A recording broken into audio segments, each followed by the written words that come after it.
All right, in this video, we are going to introduce the class of functions called trigonometric functions, and we're going to start talking about derivatives of them. But you notice we're not going to actually do all of the trigonometric functions in this video. We're going to start with just the sine and cosine functions. They're important enough to investigate by themselves. And then in the next video, we'll look at the other 4 trigonometric functions based on what we've learned about sine and cosine. So first, we'll start off with a reminder about what sine theta and cosine theta actually do represent on the unit circle. And from there, we'll build a nice visualization of the derivatives of the sine and cosine functions. This is going to be a little short of a formal proof of these things, but it's going to give us lots of visual intuition for how these derivatives are going to work.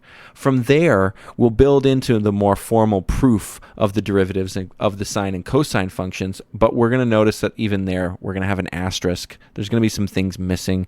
That's fine. All right, let's jump into a reminder about what sine theta and cosine theta actually represent on a unit circle. So for a unit circle, the radius here is 1. We're going to assume that theta is measured in radians, and if that's the case, then the coordinates of this point are sine theta, cosine theta, where the x value is cosine theta, and the y value is sine theta here. We can drop a vertical line down to our axis and a horizontal line out to that spot on our axis, and notice that this is just breaking our point into the vertical and horizontal components.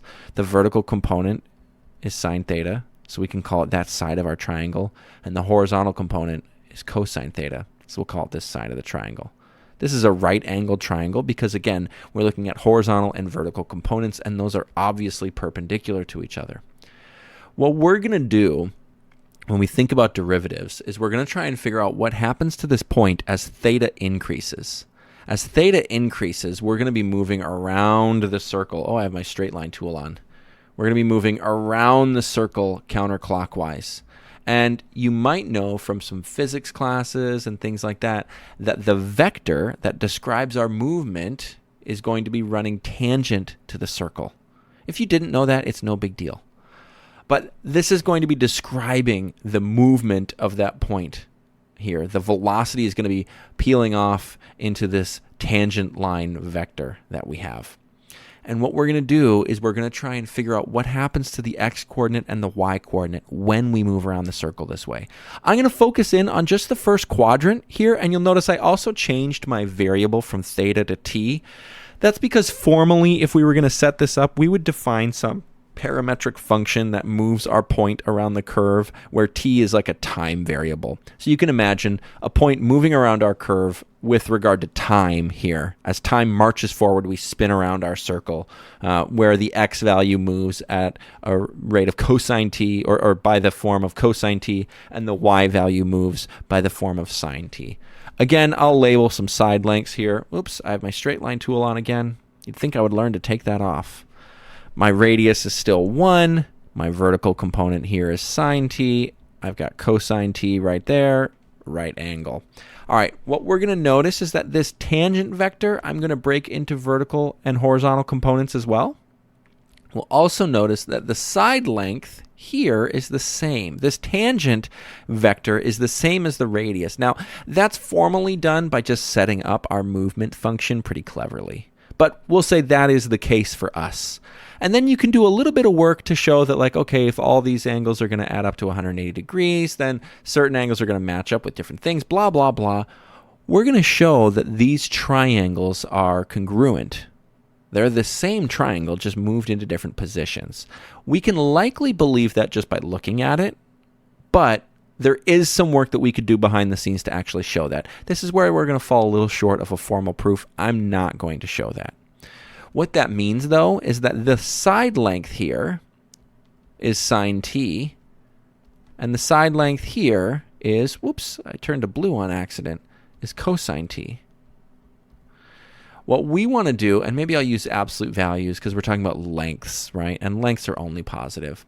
What we want to do now is try and visualize how the x and y values change. So if we think about how the x value changes, the x value is this cosine t spot, right? And the way that it's changing is that we move backwards at a rate of sine t. What I mean by backwards is that our x values are getting smaller, right? So what we're believing here is that the derivative of our x value with regard to time is negative sine t. But our x value is cosine t. So we have some good evidence that the derivative of cosine t is negative sine t. Similarly, if we wanted to look at the y value here, we can say our y value, we're moving upwards, right? So the derivative of the y value is upwards cosine t. So we'll say positive cosine t, not negative. We're not going backwards on this thing. But y is really sine t, so this is saying the derivative of sine t is likely cosine t. Now again, this is not a formal proof, but we at least have some intuition that shows a little bit about how this point is moving around our circle. You might ask the question, what happens when we get into like the second quadrant where our y values start decreasing then? Shouldn't this be a negative on our cosine t? What we'll notice is that in the second quadrant, cosine t is negative. And so the signs are just built into this already, which is a really nice feature of these derivatives. When I say the signs, I mean positive and negative in this case. All right, so we have a decent little idea of what the derivatives of sine and cosine are. For angles theta measured in radians, that's a really important feature here. We have to be measuring these angles in radians. That's all we're going to do in this class and in this sequence of videos. We have these two derivatives. The derivative of sine theta is cosine theta, and the derivative of cosine theta is negative sine theta. Let's jump into the proof, but even then, we have a little asterisk here. Okay, so why the asterisk? We are going to rely on two limits in this proof, and those two limits might be familiar because we have approximated those. We have only approximated those. So way back when we started this sequence of videos on calculus and we were talking about approximating limits, we had some examples that showed up with some of these limits. Now, also when we talked about the squeeze theorem, we may have looked at like some graphical stuff with the squeeze theorem here. And what we'll notice is that those graphical inequalities were just approximations. And so we haven't actually evaluated either of the limits that we're going to look at here that are going to show up and be the key linchpin to these proofs, but that's okay. You'll likely have the intuition about what's going on, and that's all I'm going to worry about for now. Okay, so here is the proof of the derivative of the sine function. We said that the derivative of sine theta was cosine theta, where theta is measured in radians, so let's jump into the proof. If the function sine theta, where theta is measured in radians, is something that we're looking at, then the derivative is just going to be this limit definition, right? This is our f of x plus h part, except now we have theta plus h because theta is our variable. And all we're going to do is invoke a trig identity here.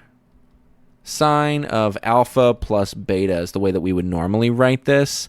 And that's going to be this sum of angles. It'll be sine alpha cosine beta plus cosine alpha sine beta. You might remember this or recognize this from your last trig class.